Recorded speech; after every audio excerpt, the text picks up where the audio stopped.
High, welcome. বর্ডারের বাইরে, দেশের বাইরের শত্রুদের তো আমরা ধুয়ে দিচ্ছি, আমরা ধ্বংস করে ফেলেছি। কিন্তু দেশের ভেতরের নেমো খারাম, গদ্দার, দেশের ভেতরের শত্রুদের কি করা উচিত? তোমরা সবাই রিসেন্টলি নিউজ দেখেছো এবং সবাই জানো। ভাই, যে হরিয়ানা আমাদের নীরজ চোপড়াজির মতো ভারত রত্ন দিয়েছে, সেই হরিয়ানার হিসার থেকেই এই রিসেন্টলি গতকাল একজনকে অ্যারেস্ট করা হয়েছে, একজন ইউটিউবার, ট্রাভেল ব্লগার, যার নাম জ্যোতি মালোত্রা। 33 বছর বয়স। সে অনেকবার পাকিস্তানে গেছে, পাকিস্তানের গুণগান করতো।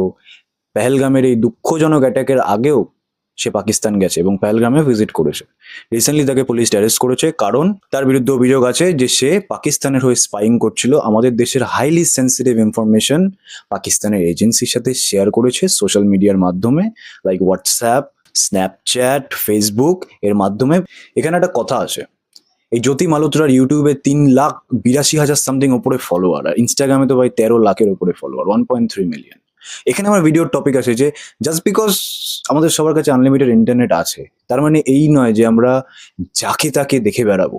হয়তো আমাদের অজান্তেই আমরা এমন কাউকে দেখছি, এরকম মুখোশধারী গদ্দার, যারা আমাদের দেশের বিরুদ্ধে কাজ করে যাচ্ছে। পাকিস্তান আমাদের শত্রু দেশের সাথে।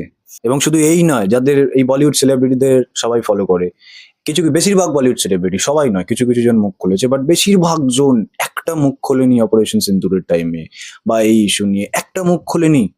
তারা সব সময় সাইলেন্ট ছিল। যাদের কিনা কোটি কোটি ফ্যান ফলোয়ার, যাদের এই সময় উচিত ছিল নিজের দেশকে সাপোর্ট করা, মানুষকে ইনফ্লুয়েন্স করা, যাতে দেশকে তারা সাপোর্ট করে, তাদের দ্বারা অনেক কিছু চেঞ্জ হতে পারে ভাই, রাইট ইনফরমেশন ছড়াতে পারে, তারা কেউ কিচ্ছু করেনি। কেন? একটাই কারণ, এদের ভাই বিজনেস সবার আগে, পাকিস্তানি অডিয়েন্সকে যাতে এরা না হারায় তার জন্য। দেশ পরে, এদের কাছে পাকিস্তানি অডিয়েন্স আগে, সিম্পল ব্যাপার। কিছুদিন পরে এরাই সবাই মুভি বানাবে, কত দেশপ্রেম, অপারেশন সিন্দুরের উপরে হাজারো একটা মুভি বেরোবে, সেখানে কত দেশপ্রেম দেখানো হবে, সেই মুভি দিয়ে তারা কোটি কোটি টাকা কামিয়ে চলে যাবে। চারিদিকে হাজারো একটা ইনফ্লুয়েন্সার দেখছো যারা কিনা বলে বেড়াচ্ছে dear Pakistani brothers and sisters. তুমি জানো কদিন আগে জেল খেটে এসছে তারাও। এত সফট সবাই, এত সেফ খেলছে। দেখো, একটা কথা খুব ক্লিয়ার করে বলে দিই, দেশের স্বার্থে যখন কথা আসে, তখন শত্রু দেশের কে ভাই বোন, কে নর্মাল পিপল, আমাদের কথা ভাবলে চলবে না। আমাদের ভাবতে হবে আমাদের দেশের কথা ফার্স্ট। পেহেলগাম অ্যাটাকে যারা মারা গেছে তারাও নর্মাল ইনোসেন্ট পাবলিক, যারা ঘুরতে গেছিল জাস্ট, তারাও নর্মাল লোক ছিল। আমাদের নর্মাল লোকের কথা কেউ ভাবে না। তা আমরা কি ঠেকা নিয়ে বসে আছি ইমোশনাল হয়ে লোকের শত্রুদের কথা ভাববো? অত মানবতা নেই। এই পাকিস্তানের এই যারা যারা যতগুলো ইনফ্লুয়েন্সার, যত সেলিব্রিটিস এই পাকিস্তানের নর্মাল লোকেদের কথা ভাবে বা বলে পাকিস্তানে ভালো লোক আছে, ভুল ধারণা, ভুল। কারণ তুমি মনে করো যে তুমি একটা শয়তান দেশে থেকে নিশ্চয়ই তুমি সাধু হবে না। পাকিস্তান এমন একটা দেশ যেখানে ছোটবেলা থেকে শেখানো হয়, ব্রেন ওয়াশ করানো হয়, হিন্দুরা শত্রু, ভারত শত্রু। বাচ্চা বাচ্চার মাথায় সেগুলোই তো বড় হয়ে গিয়ে আতঙ্কবাদী হয় ভাই। তো তুমি কি করে বলতে পারো সেখানে নর্মাল লোকেরা ভালো? একদমই নয়, ভুল ধারণা। এইসব ভুল ধারণা মাথা থেকে বের করো। ওয়াক কালচারের ফল এগুলো। দেখো, দেশের স্বার্থে যখন কথা আসবে তখন মানবতা ভুলে যাবে। শত্রুদের সাথে কোনো মানবতা নয়। I don't care. আমার দেশে যখন অ্যাটাক হবে, আমার দেখে লাভ নেই ওই দেশে কে ভালো কে খারাপ। অত সেফ খেলা উচিত নয়, খেলবও না আমরা।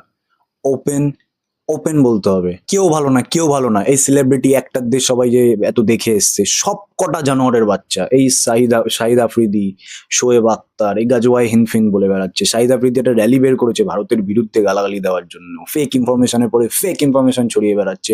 কেউ ভালো না, এদের রক্ত এক, এরা সব কটা কুকুরের লেজ। আমরা ভাবছি এদের হয়তো ভালো লোক আছে, বাট এই পাকিস্তানের কেউ আমাদের কথা ভাবে না যে আমাদের এখানে নর্মাল লোক আছে।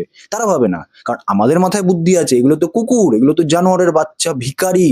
এদের মাথায় তত বুদ্ধি নেই। তো তোমাকে মনে রাখতে হবে সবাই ওখানে ব্রেন ওয়াশড। এটা একটা শত্রু দেশ। আমাদের দেশের ইনফ্লুয়েন্সাররা, আমাদের দেশের অ্যাক্টররা সবাই এখানে সেফ খেলছে, কেউ এর বিরুদ্ধে কথা বলছে না, সরকারের সাথে সাপোর্ট করছে না, দেশকে সাপোর্ট করছে না, চুপচাপ আছে। বাট ওদের দেশে দেখবে সব কটা ভাই, একটা হোক, যে হোক, সেনা হোক, সরকার হোক, ভাই ওদের দেশের সাথে আছে। একটা কথা বলি, মানবতা সবসময় মানুষের সাথে দেখাতে হয়, জানোয়ারদের সাথে নয়, রাক্ষসদের সাথে নয়। এই পাকিস্তান হচ্ছে এমন একটা কুকুরের লেজ যে কোনোদিন সোজা হবে না। কেউ যদি এই ভুল ধারণাটা মাথায় রেখে রাখে যে পাকিস্তানের সাথে কারো শান্তি চাই, কিছু চাই না, তারা শান্তি চায় না। এই কুকুরের লেজ কোনোদিন সোজা হয় না ভাই, এগুলো জানোয়ার। লাথোকে ভূত বাতসে নেই মানতে, একটা কথা আছে না? বাতসে কথা হবে না, লাত মারতে হবে। লাত মেরে এগুলোকে সোজা করতে হবে। মহাভারতের এক্সাম্পল দিয়ে বোঝো। মহাভারত পড়ো, মাথায় বুদ্ধি বাড়ো। মহাভারতে কি হয়েছিল? ভগবান শ্রীকৃষ্ণ কিন্তু কখনোই বলেনি যে দুর্যোধনের সাথে কোনোদিন মানবতা দেখায়নি। যতবার শান্তি নিতে গেছে, দুর্যোধন ছিল একটা কুকুরের লেজ, একটা জানোয়ার। সে কোনোদিন সোজা হয়নি। একটাই উপায়, শত্রুদের সাথে কোনো মানবতা নয়, তাদের ধ্বংস করতে হয়, এই দুরাত্মাকে ধ্বংস করতে হয়। এটাই হচ্ছে একমাত্র উপায়, এটি দেশের দশের মঙ্গলের জন্য, সবার জন্য। এই জ্যোতি মালোত্রা যে ব্রেন ওয়াশ হয়ে গেল পাকিস্তানের দ্বারা, আমি তো সত্যি বুঝি না ভাই, আমাদের ভারতের কপাল এত খারাপ না? আমাদের চারপাশে যত ভিখারি, যত জানোয়ার, যত ফালতু দেশ, আমাদের সত্যি কপালটা খুব খারাপ। আমরা যে এত ইমার্জিং, আমরা উঠছি, ফিউচারে আমাদের এত ব্রাইট ফিউচার, কিন্তু চারপাশে যত বাধাই বাধা, যত জানোয়ার। আমি বুঝি না ভাই, এই যারা পাকিস্তানের জালে ফাঁসে, এই জ্যোতি মালোত্রার মতো ব্রেন ওয়াশ হয়ে যায়, পাকিস্তানকে সাপোর্ট করে, এই ভিখারি দেশের প্রতি এদের কি মোহ! আমার তো মানে রক্ত গরম হয়ে যায় পাকিস্তানের নাম শুনলেই, ও তো গা হাত পা জ্বলে। আমার ভাই লজিক সিম্পল, দেশের স্বার্থে যখনই কথা আসবে, আমি বুঝবো না ভাই শত্রু দেশে মানুষ আছে না পশু আছে না ভদ্রলোক আছে কে আছে, আমার কাছে সবাই শত্রু। সিম্পল, আমার কাছে সবাই শত্রু। আমার দেশের ওপর কোনো আঁচড় আসলে, একটা লোক যদি আহত হয় বা মৃত হয় আতঙ্কবাদীদের হামলার দ্বারা, আমার কাছে ওখানে সবাই আতঙ্কবাদী। এটাই মাইন্ডসেট হওয়া উচিত আমাদের সবার, প্রত্যেকটা ভারতবাসীর।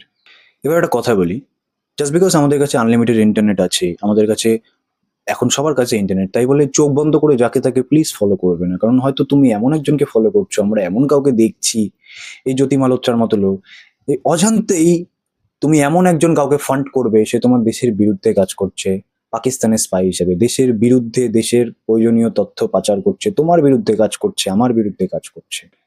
আমার একটাই আর্জি, এমন ব্যক্তিদের, এমন সব মানুষদের এত ভয়ঙ্কর শাস্তি দেওয়া উচিত, খালি ছেড়ে দিলে হবে না, এত ভয়ঙ্কর শাস্তি দেওয়া উচিত যাতে এরকম চিন্তাও দেশের বিরুদ্ধে কাজ করার কারোর মাথাতেও যদি এরকম চিন্তা কোনোদিন এসে থাকে, তার যাতে আত্মা কেঁপে ওঠে, সে কোনোদিন করার কথা না ভাবে।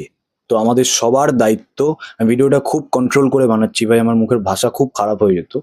আমাদের সবার দায়িত্ব, আমরা যখনই কোনো এমন সাসপিশিয়াস অ্যাক্টিভিটি দেখবো যে কেউ পাকিস্তানের গুণগান করছে, আমাদের শত্রু দেশের গুণগান করছে, ওই মুহূর্তে এরপর দিয়ে যদি কেউ জ্যোতি মালোত্রার কন্টেন্ট দেখে, সেও ভাই ইনডাইরেক্টলি আতঙ্কবাদীকে ফান্ড করবে, সেও কিন্তু পেহেলগ্রামের অ্যাটাকের জন্য দায়ী। এটা মনে রেখো, প্রত্যেকটা ব্যক্তি তারা কিন্তু দেশের বিরুদ্ধে। এদেরকে ফলো করা বন্ধ করো, বয়কট, আনফলো। প্রত্যেকটা জায়গায় আমাদের ভারতের বিরুদ্ধে ফেক নিউজ ছড়ানো হচ্ছে, প্রত্যেকটা জায়গায় পাকিস্তান ফেক নিউজ ছড়িয়ে বেড়াচ্ছে, ওরা নাকি রাফেল ভেঙেছে, এই ভেঙেছে, কোনো প্রমাণ নেই। এরা কিন্তু ফেক নিউজ ছড়াতে মাস্টার। ভুলে গেলে চলবে না যে আমরা একটা হিউজ সোশ্যাল মিডিয়াতে, আমাদের সবার কাছে ইন্টারনেট আছে, biggest population in the world. আমাদের এখন দায়িত্ব কি? সোশ্যাল মিডিয়াটাকে ভালো কাজে ইউজ করা, প্রত্যেকটা জায়গায় রাইট ইনফরমেশন ছড়ানো, যে যে ব্যক্তি দেশের বিরুদ্ধে কথা বলছে চোখে পড়লেই তাদের বিরুদ্ধে অ্যাকশন নেওয়া। দেখো, দেশের ক্রিটিসিজম করাটা আলাদা, তুমি দেশের স্বার্থে যখন দেশের প্রবলেম নিয়ে কথা বলো, দেশের প্রবলেম নিয়ে আলোচনা করো, সেটা আলাদা ব্যাপার, সেটা ডেমোক্রেসির আন্ডারে পড়ে, তোমার অধিকার আছে, কারণ তুমি দেশের উন্নতি যাতে হয় তার জন্যই তুমি কথা বলছো। ওইটা পুরোপুরি আলাদা জিনিস যে তুমি দেশের উন্নতির জন্য দেশের প্রবলেমস নিয়ে আলোচনা করছো, কিন্তু দেশের শত্রুদের সাথে হাত মিলিয়ে দেশের বিরুদ্ধে কাজ করা, এটা হচ্ছে একটা ক্রিমিনাল অফেন্স। কোনোদিন শোনো, সিংহ আর শুয়োর কোনোদিন একসাথে থাকতে পারে না, কোনোদিন এখানে শান্তি হবে না, একটাই শাস্তি, এদের শাস্তি আর শাস্তি। আমাদের ডিফেন্সিভ হলে চলবে না, অফেন্সিভ হতে হবে। দেখুন, একটা কথা মনে রাখবেন, এই ইনফ্লুয়েন্সাররা, এই বড় বড় বলিউডের সেলিব্রিটিরা চুপ আছে, ইনফ্লুয়েন্সাররা সফট খেলছে, এদের এত পাওয়ার তাও তারা কিছু করেনি। এবার আপনি ভাববেন না যে আপনি তো ছোটখাটো, আপনার একটা পোস্ট, একটা কোনো শেয়ার করা, একটা রাইট ইনফরমেশন ছড়ানো কি হবে? ভুল কথা।